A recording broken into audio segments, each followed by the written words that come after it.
Yo, what up? It's your boy Jeffrey, aka Papa J, man, and I'm in the building with my boy Elo Speaks. Say what up to the people, man. Hey, what's up? Thanks for having me. Happy to be here.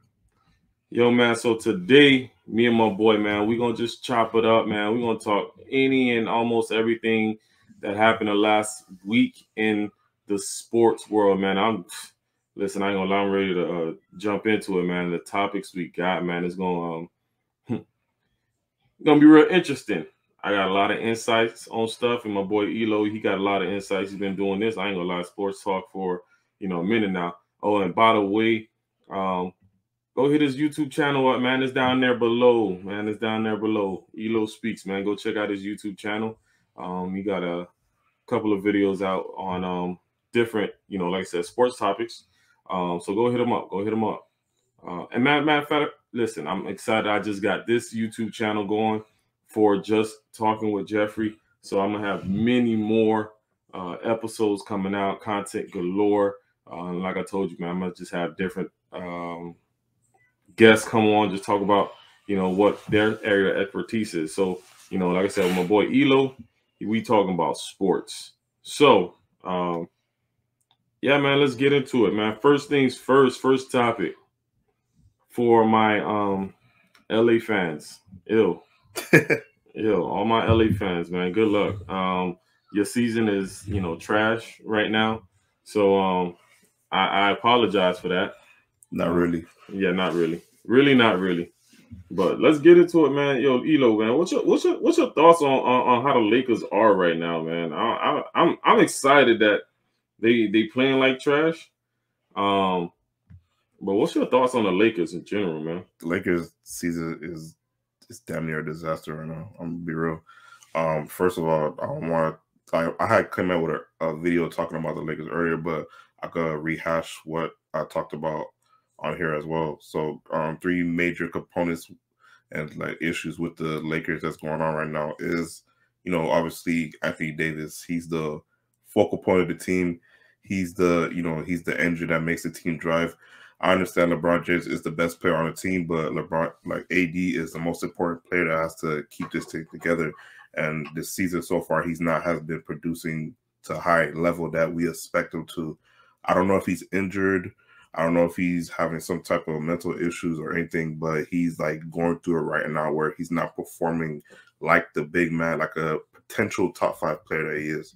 So that's my thoughts on this issue. My third topic I wanted to talk about is Russell Westbrook and the disaster that he's been playing with the Lakers so far. This whole triple-double thing that's not going to work in La La Land. It was cool when he was doing it in OKC. It was cool when he did it with the Washington Wizards, but when it comes to the Los Angeles Lakers, they do not care about that at all. They're about championships. Exactly. If you break records while playing for the Los Angeles Lakers, great.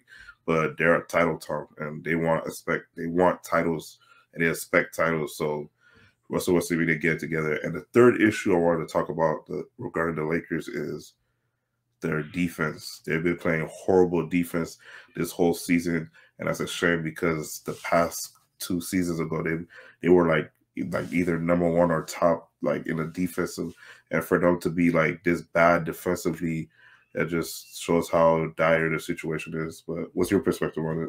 So I'm listen, and it's just being as honest as possible. I just look at the Lakers, and the dynamic of the Lakers right now is just it's all over the place. You got where LeBron, for one, he was supposed to be the pillar of the team. He's doing what he can do, but at age 36, I think he is. He's 36, about to turn 37 like 2 weeks. So it's like, you look around the rest of the league, 36 can still get you some wins. A LeBron 36, let me say it that way. LeBron 36 can still get you some wins, can still get you in the position of, playoff contention. And hell, if you make it, if they make it there, with the exception of last year when they got, knocked out in the first round, it could get you to the chip, championship. And let me not say get you the chip, can get you to, the big dance and then potentially win it. But I just look at everybody that is surrounding him. Like, he ain't, at this point, he ain't been given a lot to. Nah, you know what? I lied. I just lied. This man has AD. This man has Russ. He has Melo. I Dwight mean, Howard. he got Dwight. He got DeAndre Jordan. Like, yo, that is a lineup that, yo, if honestly, if I see it on the schedule, if I'm a team like, I don't know, Memphis Grizzly, and I see the Lakers on my schedule, knowing the people that they got on that roster, I'm not gonna lie, I'm be a little intimidated. Knowing that, yo, listen, they can easily put up a $120. But in actuality, and once again, you know, paper, the roster look good on paper. But when it comes down to it, when you actually like get on the court, yo, it's a different story. And that's one of the issues I wanted to refer to, and that's the coaching. I feel like poor rotations, Poor coaching. Yeah, poor coaching and poor rotations on the coach. I could blame that on the coach because his lineups that he has on the floor is just not gelling well. And, you know, obviously, if the lineups are not gelling well, a lot of blame is going to come on you when the team is losing, because obviously LeBron James is not going to get blamed for this. AD, he should be getting blamed for this, but since he's the second best player on the team and he's an untradeable piece, the two people that's going to get the most brunt of the blame is going to be the coach and Russell Westbrook. Definite. So, and that's you know, not to say that. Listen, that's just what it's been, and for I don't know however long Russ has been in the league, he's always been, you know, the blame of anytime they lose. Yeah. And honestly, anytime, you know, something bad happens on the court, he's also always the one to blame, because he is supposed to be the point guard who is running the offense. So if something, you know, shaky happens on the court, it's like, hey, well, where was Russ on this play? What was Russ thinking, you know, during this, you know, this play? Like, you know, and honestly, is Russ all that he is cracked up to be? Is Russ that guy that you really feel like, hey, listen, I need to have him on my team? Yo, the only thing that I would want from Russ is the aggression. Everything else, like, yo, I can get that from 5-6 other people on the team. Russ just brings more aggression on the court to where the game is just a little bit more gritty.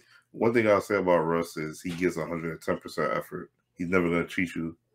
He's going to try hard. He's going to give it all. You're never going to feel like, damn, Russ was slacking on it. Russ didn't give it his all. But my problem with his is just his intangibles. He has low basketball IQ. Zero. He has low self-awareness in terms of what's going on around him. He, instead of just playing smarter, he plays harder, which that's good sometimes. But at the same time, you need to understand what's going on, what the defense is giving you, so that way you could properly attack them.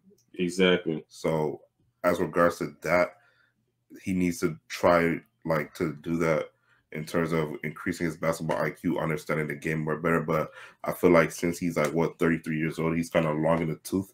So I don't think I think it's kind of too late for him to change his ways and become a more adaptable point guard to today's NBA. There is at this point not going to be any sort of changing in how he plays the game, because he feels, you know, listen, the way I play the game is perfect. You know, I can go out there, get buckets. I can go out there and, you know, get boards. I can go out there, get dimes. But honestly, you know, the problem to all of that is, does that translate to dubs? You know, that's the biggest thing. And once again, man, at La La Land, man, yo, you gotta get wins.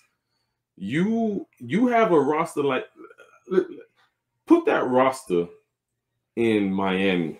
Put that roster in hell. Put it in OKC. Put it in New York.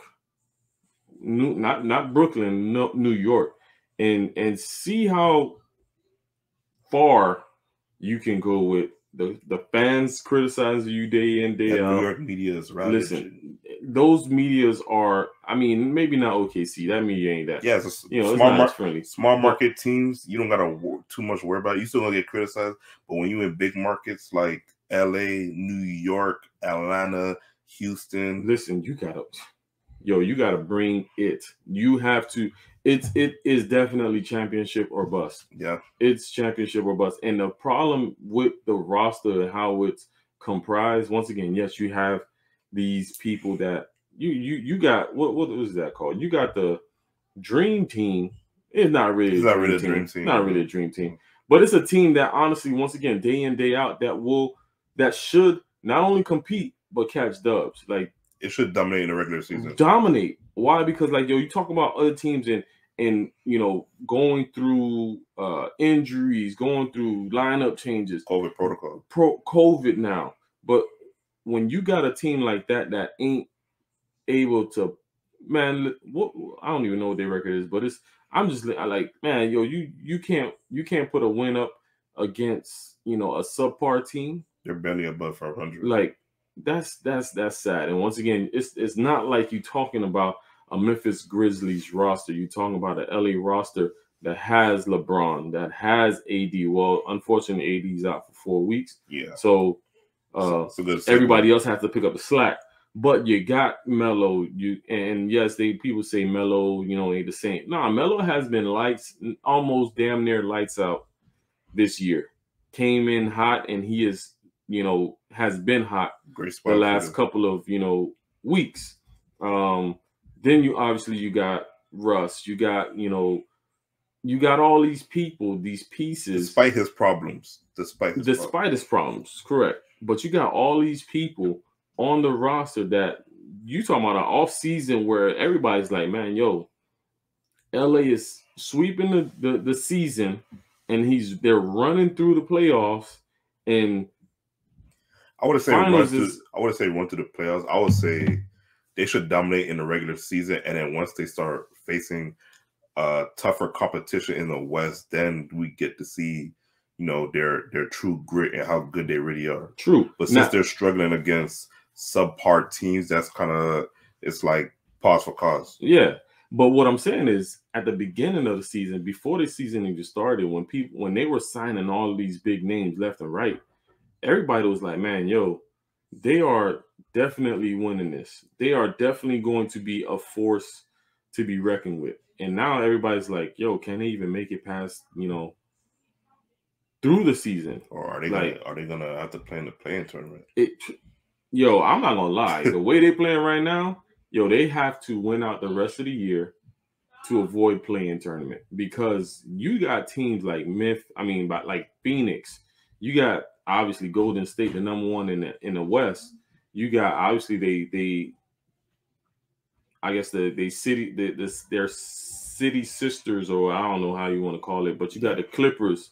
The Clippers without Kawhi. Without Kawhi. It's crazy. Like all these teams right now in the West that are not even really as stacked as the Lakers, but they are like Phoenix. Phoenix is crazy right now. Yeah. But you got all these teams that has put LA on notice, like, listen, we're here. It's not gonna be a gimme. It's not. Like, listen, you're gonna have to like drag yourself to these playoffs, and once you make it to the playoffs, understand it's gonna be a dogfight. Yep, a dogfight. It's gonna be murderous road to get to the NBA finals, bro. I am not going to lie. I am looking forward to the playoffs and seeing how they falter. Man, listen, I'm just being honest. It's gonna happen.